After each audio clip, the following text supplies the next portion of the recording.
down and across.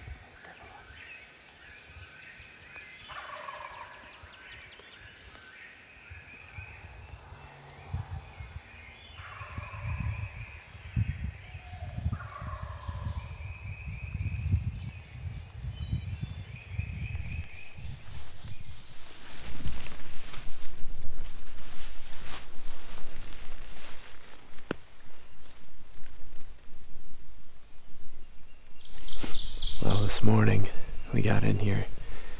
We didn't quite make it to where we wanted to be because the moon was so bright. Got really daylight really fast. But that's okay because the bird is further down than where he was yesterday. He's on the ground now. We heard him fly down. He's gobbled probably over 20 times already. But he's down on that same bench where he was yesterday. We're going to just try to get a direction because he's down below us. Any turkeys down on that bench can't see us right here. We're just going to use the backside of the ridge that we're on to get in front of where he's going. Doesn't sound like he's moving much, which I'm assuming he's not going to because he didn't yesterday, but if we can get in front of where he's going and then give him a few real light calls, I think we got a good chance. Right up here is the ridge that we were on this morning. He flew down on the side hill of that ridge, and then he worked across the valley up onto the other point. Since it's so open up on top, we dropped on the backside of this hill and we're working around. This point goes out this way, and then running parallel to it across the valley, there's another one that does it. We're going to go around him and get up on top of him, hopefully being able to draw him right up on top.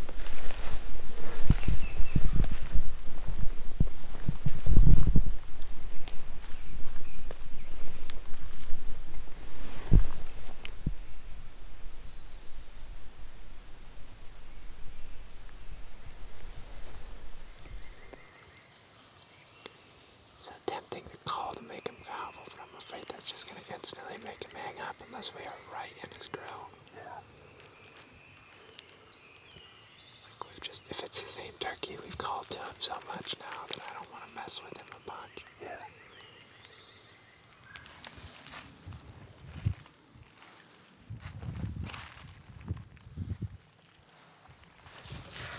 Yeah, get up there, he's just gobbling. I can hear him drumming, Ben. You can hear him drumming right there. Get right here.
Well, we've been set up on this bird for about an hour now. Zach's called and he's gobbling, but he's not going to commit. There's definitely something keeping him there, and we've chased this bird for the past couple days, and he has not committed yet. We're going to drop down to the left side of this ridge and stay out of sight from him. Try to work our way up and get right up on top of him if we can. Like maybe even get up there and stand up and shoot him. We gotta get close though. I mean, I think he's in range right now. I think we just gotta get to where he wants to come around. I don't know if he's hung up on that thick stuff or what, but I think we need to do something.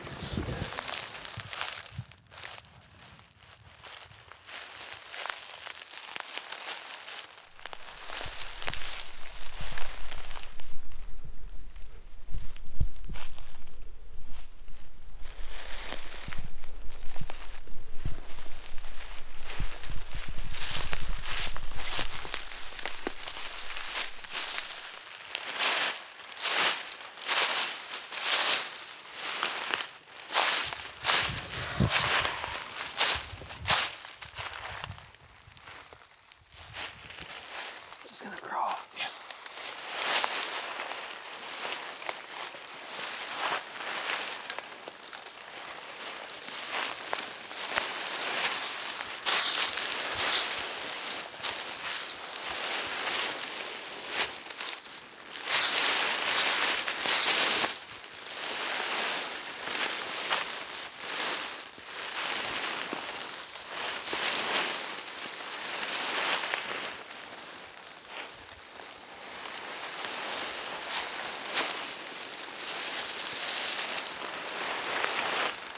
Hold on, Ben, hold on. Can you tell if he's to the right or to the left of the tree? He's gonna be directly behind that tree. Just try to get to where you're peeking right to the right of that little hump of that tree. Okay. Go up there.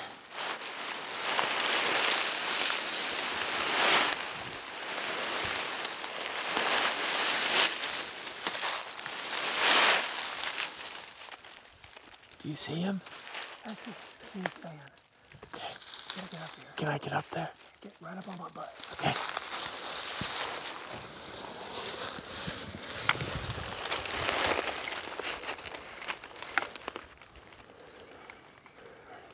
See his fan? What? His fan was up. It is now.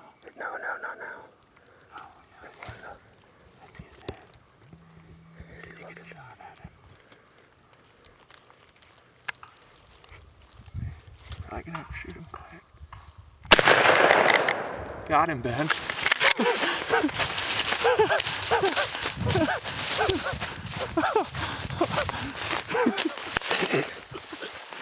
Oh, sweet dude. Dude,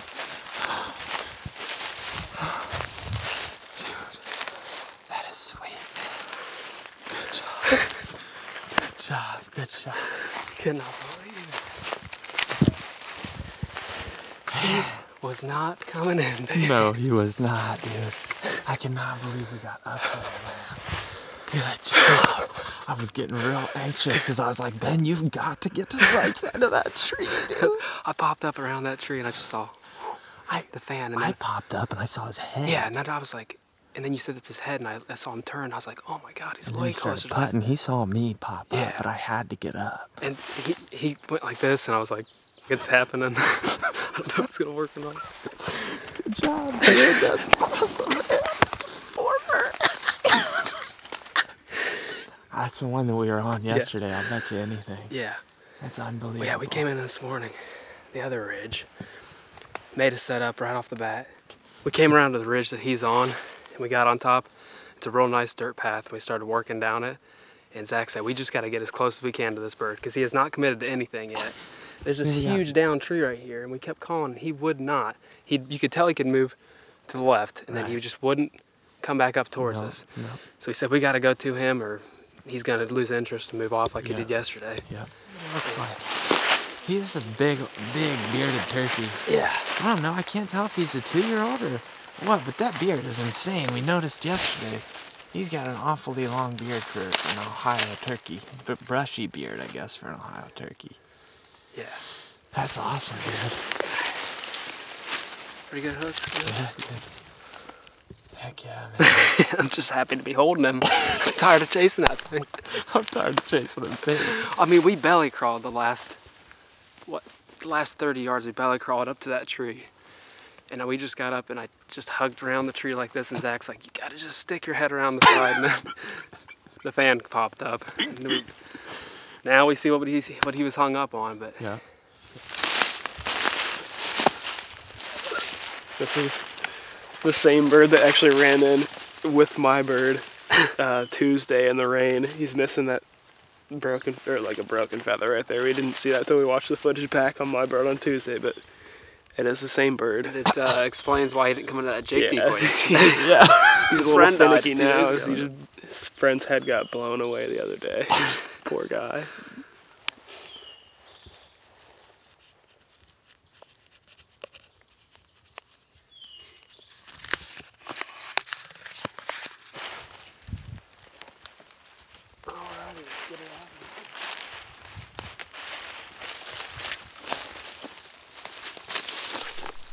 Well, we're going to kind of walk you real quick through how we moved in on this turkey and how we're using terrain to to get really close to turkeys. And that's how we've killed a lot of turkeys in the past back here. It's just getting extremely close to them, using the hills to your advantage.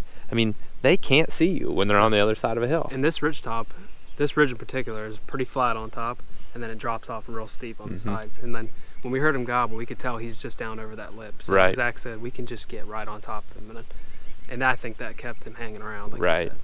We moved on him, made, I don't know, probably a quarter of a mile walk around him, got back up on top with him, and we were just slowly moving, letting him gobble on his own. We did not call all morning until we got to this first setup. We were walking down this old path and it was really quiet, and back here is where he was, down in the little ditch there. So we just kept creeping along here. We actually dropped Keith off back. You were somewhere back around the bend, weren't you? Yeah, that bush right there. Keith was hidden behind us, and we just moved up here. And we sat at these two trees. We just moved in as close as we could, and as we're moving in, we're scratching. We're not just trying to sound totally silent. You're obviously going to make some noise, but as long as you don't sound like too much of a person like that, you can get away with a lot. We've got away with getting 40, 50 yards away from birds just by slowly walking And even in the twig leaves. snapping, as long as you're not just consistently doing it. Yep. You do it, kind of stop, maybe wait a little bit, scratch. They don't know the difference between you, a deer, a raccoon, another turkey. So we came up here. We were both sitting right at these two trees, and he was no further than about 40 yards the whole time, right over there. We knew that he was down over low enough, so we eventually decided to leave these trees and come back over here. And when we moved, we just dropped back on the backside of this hill. If you look right here where Ben is, Ben's working down the trail that we were on. That turkey was right over that ridge right there. And you can see on this side, I think you can see how steep it drops off. It's the same on that other side too. We assumed once we got here. Yep. So when it's that steep, there's only a little bit that's flat on top, and I think that's what we're trying to do, is get right on that rim. But then we're listening to him gobble and drum, and then what we decided was to pick that big tree to go for. I mean, we both agreed. We picked that when we were back at those other trees. Yes. We said we need to be there because we can hear him drumming at that. And at that point, that was where we were calling him to the closest, is when he would come up to the left. We thought once we got up there we could call to him, but we ended up getting up there and he was close enough for a shot. So we stayed here on this line until we got right behind that tree, and then we went straight to the tree, putting that tree right between us and that bird. So we'll show you exactly how we kind of did that here. Keith made a really good point just a few minutes ago. When we were coming up here and going at him, the sun was directly behind us. Yep. And like when we got down there where we shot the turkey and looked up, I could almost not even find the tree we were at. Mm-hmm. So that's something to keep in mind. If you have that Yes. to your advantage. You're always saying set up in the shadows. Same thing goes when you're moving in on a turkey. If you get that sun behind you, they can't see anything. And Ben got right to this little knob on this tree, and he was right down there. But I mean, he did not want to move from that spot. So when that's the situation, don't be afraid to use this terrain and move in on them. Sometimes it'll just take a little thing and that bird will get hung up. But man. Or his personality. Right. In this case, he'd been hunted every day since Keith shot the one with him. But man, heck yeah, that was sweet. We did it. Couldn't have been better, man. That was fun. Last morning, we wanted that turkey. He's given us fits kind of the last few days, but Had to put him to bed. yep, cool. Well, guys, when we got here a week ago, did you think that we would be in the position we are right now? No, not at all. No, I didn't either, man. It's been pretty wild out here, and you know, for you to get an opportunity was just wild, man. Like, Yeah. all of us got a chance, and we capitalized on it. Pretty much every day Keith came out, there was a shot that went off. True.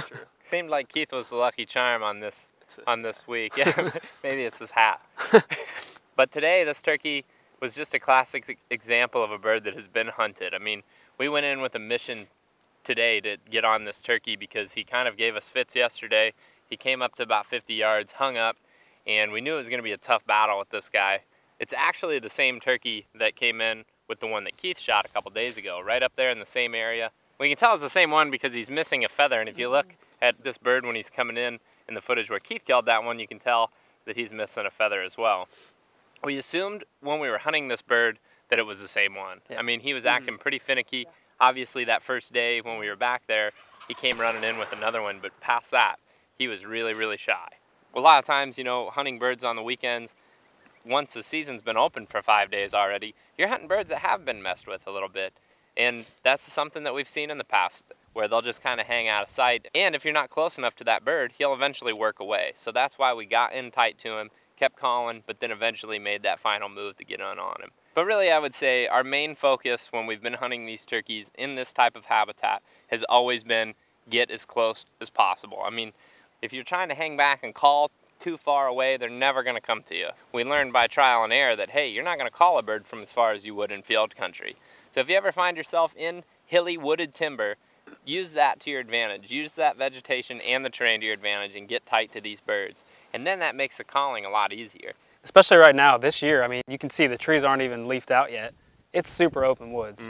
If they pop over a knoll and they see you sitting there screwing with your gun trying to get ready, they could be gone. Yep. Or if they just don't see anything at all. Yep. Where they just pop out and they're just, everything around them's open. Yep. They didn't see anything and they were just back in the woods. And we haven't been using a decoy a ton on public land this year, but we did on this trip because the woods is so open. It's almost like hunting field country. Not quite, obviously, but when you have such open timber where a bird can look down 200 or 300 yards into the woods, he's not going to just likely come running in to a call if he doesn't see anything. Dids, again, thank you so much, Buddy. man. Thanks for coming out. Yeah, man. It has been a good time. Well, these guys are actually going to be in Iowa. Ben's got an Iowa tag, and we're going to be chasing them out there. I'll have an Iowa tag, Ben will have an Iowa tag, and Keith will be filming. So it should be a blast. But that's going to do it for the Ohio trip. 4 birds on the ground is definitely not what we expected. It's just been unbelievable. I'm really, really happy that everything panned out the way it did. And to do it with 2 of my best hunting buddies has been pretty awesome. So thanks for watching. We've definitely enjoyed this week of hunting. Oh, yeah. Be sure to be checking back in. I'm sure there's going to be lots of action left this spring.